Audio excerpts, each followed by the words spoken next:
Ini bacanya rice, Oryza sativa, yang biasa kita kenal padi. Nah, ini tumbuhannya dipelihara di sini.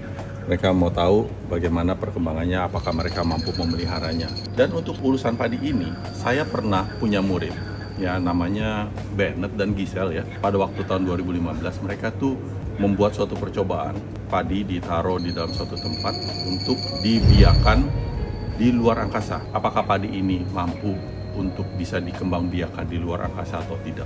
Dan kebetulan ternyata waktu saya menulis buku itu hal itu terjadi, yang mana cerita mengenai astronot Scott Kelly yang ditulis di buku saya berjudul Menggapai Keremajaan Abadi, ternyata orangnya itu yang memelihara itu padi yang murid saya kirim ya. Murid itu memang bukan saya suruh untuk mengirim padi, tetapi memang itu ada proyek dari sekolahan dan memang ada kerjasama dengan NASA untuk mengirim padi ke angkasa luar gitu ya. Dan itu dia berkelompok sekitar 6 orang kalau nggak salah, 5 atau 6 orang Indonesia yang mencoba membiarkan padi di sana. Dan hasilnya seperti apa? Kelihatannya sih kurang gitu berhasil ya, karena memang mungkin terlalu sulit padi itu untuk dibiarkan di angkasa luar karena habitatnya jelas berbeda.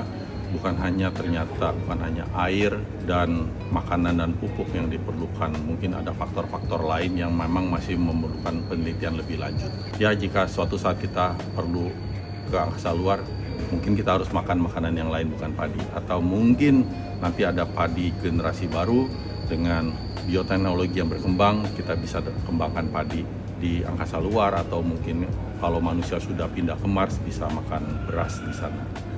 Oke, demikian buat yang belum pernah baca buku saya Menggapai Keremajaan Abadi, boleh silakan baca, bisa dicari di toko online. Salam sehat.